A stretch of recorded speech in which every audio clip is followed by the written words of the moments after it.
तो कैसे हैं आप सभी लोग? आज के इस वीडियो के अंदर हम क्लास 9th मैथमेटिक्स के चैप्टर 6 लाइन्स एंड एंगल्स की सारी थ्योरम्स को और सारे एक्सॉम्स को रिवाइज करने वाले हैं सिर्फ और सिर्फ इस एक वीडियो के अंदर। इस वीडियो के अंदर वन शॉट आपको कंप्लीट एक्सप्लेनेशन मिलेगा कि इस पूरे चैप्टर में हमारे पास कितनी थ्योरम्स हैं, कितने एक्सॉम्स हैं।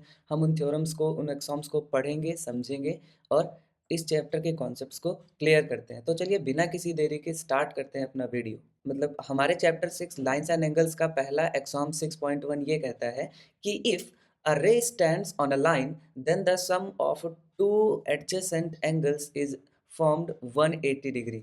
मतलब अगर कोई एक लाइन है, जैसे मान लो मैंने यहाँ पर एक लाइन बना दी, इसका नाम मैंने रख दिया ए, इसका नाम रख दिया बी, और अगर ये एक स्ट्रेट लाइन है और यहाँ पर एक कोई तीसरी लाइन है, मान लेते हैं सी, और ये ओ पॉइंट से ओरिजिनेट हुई है।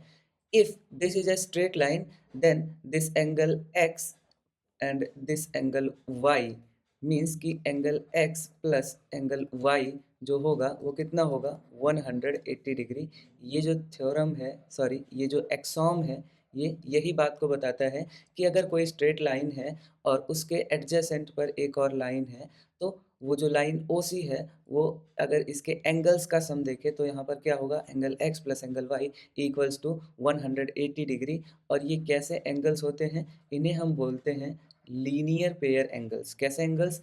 Linear pair angles. ये होते हैं हमारे लीनियर पेयर एंगल्स। ये कहते हैं कि if a ray stands on a line, अगर ये एक रे है जो कि एक लाइन ए बी पर स्टैंड है, then the sum of two adjacent angle, then the sum of two adjacent angle means angle x plus angle y so formed is 180 degrees. इस पे कई तरह के क्वेश्चन आते हैं, जहाँ पर जैसे हमें मान लो एंगल एक्स की वैल्यू दे दी है 60 डिग्री, तो एंगल वाई की वैल्यू बतानी होती है क्या होगी। तो इस तरीके से हम बहुत आसानी से बता सकते हैं। हमें पता है angle x plus angle y कितना है 180 डिग्री, तो हमने एक्स की जगह पर 60 रखा और वाई की जगह पर एंगल वाई रखा, इक्वल्स टू कितना होगा 180 डिग्री। तो एंगल वाई कितना होगा 180 डिग्री माइनस 60 डिग्री, कितना आ गया हमारा 0, 2 और 1। मतलब एंगल वाई की वैल्यू हमारी कितनी आ गई 120 डिग्री। तो सीधी सी बात अगर मैं ये बताऊं कि हमारा एक्सॉम 6.1 ये कहता है कि अगर कोई एक स्ट्रेट लाइन है तो उसके एडजेसेंट एंगल्स का सम कितना होगा 180 डिग्री होगा। बढ़ते हैं अपने एक्सॉम 6.2 की तरफ, जो कि कहता है कि if the sum of two adjacent angles is 180 degree. उसी का उल्टा बोल रहा है ये, if the sum of two adjacent angle is 180 degree then the non common arms forms a line, then the non common arms of the angle forms a line. मतलब अब यहाँ पे ये बोल रहा है कि अगर, एक सेकंड में इसको बना लूँ, यहाँ पर है ए, यहाँ पर है बी, यहाँ पर है ओ, यहाँ पर है सी, यहाँ पर है एक्स और यहाँ पर है हमारा एंगल वाई। तो यहाँ पर हमें ये कह रहे हैं कि अगर angle x plus angle y equals to 180 degree है, यहाँ पर ये बात जो है, ये इंफॉर्मेशन जो है angle x plus angle y equals to 180, ये हमें गिवन है। अगर ये चीज़ हमें गिवन है then then we can say that then we can say that AOB AOB is a straight line, AOB is a straight line। मतलब ये अगर मैं इसमें एक पॉइंट लाइट लिख दिया मैंने यहाँ पर, AOB is a straight line, एक second, AOB is a straight line। और अगर मैं यहाँ पे एक नोट पॉइंट लिखूँ तो ये क्या है, this is the vice versa axiom. Vice versa axiom मतलब ये एक्सॉम 6.1 का जस्ट उल्टा है और कुछ भी नहीं है। बढ़ते हैं अपने थ्योरम 6.1 की तरफ। ये थ्योरम ये कहती है कि if two lines intersect each other, यहाँ पे देखो दो लाइन है ए बी और सी डी, ये इंटरसेक्ट कर रही हैं, तो यहाँ पे बोल रहा है कि vertically opposite angles are equal.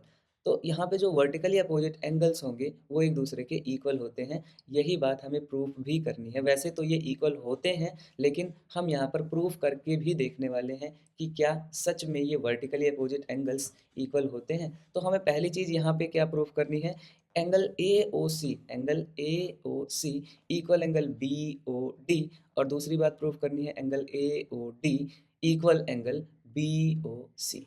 ठीक है, तो पहला और दूसरा हमें यही ये कैसे एंगल्स हैं दोनों? ये दोनों वर्टिकली अपोजिट एंगल्स हैं। तो यही बात हमें प्रूफ करनी है, तो फटाफट प्रूफ करते हैं हम इस बात को। तो हम अपना प्रूफ स्टार्ट करते हैं। यहाँ पर मैं ये लिखूँ, we know that we we know that AOC plus AOD, ये सारे एंगल्स हैं, angle AOC plus angle AOD, AOC plus angle AOD equals to कितना होगा? 180 डिग्री होगा। क्यों? क्योंकि ये लीनियर पेयर एंगल्स हैं, सेम लाइन पर हैं, लीनियर पेयर हैं। ठीक, इसके बाद फिर से मैं लिखूँ AOD plus angle BOD equals to कितना होगा? 180, क्योंकि ये भी क्या है? लीनियर पेयर है। और अगर मैं इन दोनों को कंबाइन करके लिखूं तो लिखूंगा क्या कि AOC प्लस AOD इक्वल होगा AOD प्लस BOD के। तो यहाँ पर देखो AOD और AOD कैंसिल हो जाएंगे, बचेगा क्या हमारे पास? AOC equal to BOD। तो देखो AOC इक्वल BOD, पहली चीज़ तो हमने यहाँ पर प्रूफ कर दी। सिमिलरली इसी तरह से हम दूसरा वाला भी प्रूफ कर देंगे।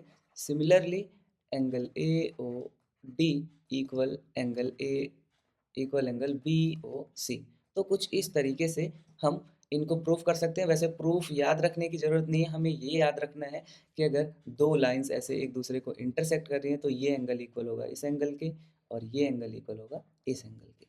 ओके, बढ़ते हैं अपने फाइनल थ्योरम की तरफ, थ्योरम 6.6, जो कि बोलता है कि lines which are parallel to the same line, lines which are parallel to the same line they are parallel to each other. मतलब यहाँ पे हमें ये प्रूव करना है कि L parallel M parallel N, और यहाँ पे हमें ये चीज़ गिवन है, ये चीज़ गिवन है कि L जो है वो पैरेलल है M के, पहली बात। और दूसरी बात ये गिवन है कि जो M है वो पैरेलल है N के। यहाँ पर देखो सीधा सीधा है, एंगल 1 इक्वल एंगल 2 होगा, एंगल 2 इक्वल एंगल 3 होगा। एंड हमने एक्सॉम 5.2 पढ़ रखा था कि things which are equal to the same thing they are equal to one another. तो उस एक्सॉम से बाई एक्सॉम 5.1 एंड 5.2, ये चैप्टर 5 के एक्सॉम्स हैं, 5.1 and 5.2। we can say that we can say that L parallel to M parallel to N। So हम अपनी summary पर आ चुके हैं। जो जो बातें अभी तक हमने पढ़ी है उसका एक समअप है जो कि हमारी एनसीईआरटी के लास्ट पेज पर दिया भी हुआ है। ये कहता है कि if a ray stand on a line then the sum of two adjacent angles so formed is 180 degree and vice versa, जो कि मैंने बताया था कि ये दोनों थ्योरम्स ये दोनों जो एक्सॉम्स हैं ये वाइस वर्सा है, मतलब एक दूसरे का उल्टा है। और इन्हीं एक्सॉम्स को बोलते हैं लीनियर पेयर एक्सॉम्स, जो प्रूविंग के अंदर लिखे जाते हैं ना बाई लीनियर पेयर एक्सॉम। तो ये यही दोनों एक्सॉम्स हैं।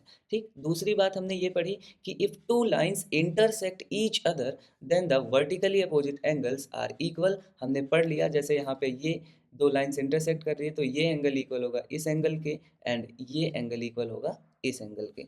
एंड थर्ड है line which are parallel to the same line they are parallel to one another. हमने पढ़ा था कि अगर L पैरेलल है M के और M पैरेलल है N के तो L भी N के पैरेलल होगा और ये तीनों आपस में भी क्या होंगे? पैरेलल होंगे। तो यही था चैप्टर 6 के अंदर हमारे थ्योरम्स और एक्सॉम्स। इसके अलावा और कोई थ्योरम्स और एक्सॉम्स नहीं है। अगर आपको और भी ऐसी कोई वीडियो चाहिए regarding the chapters, regarding the maths and science, आप कमेंट कर सकते हैं। अगर आपको ये वीडियो अच्छा लगा हो तो प्लीज़ वीडियो को लाइक करें, अपने दोस्तों के साथ शेयर करें और कमेंट्स करें कि मैं और कौन कौन से चैप्टर की ऐसी एक्सप्लेनेशन को आपके साथ शेयर कर सकता हूँ। मिलते हैं नेक्स्ट वीडियो में, तब तक के लिए पढ़ाई करते रहें। All the very best.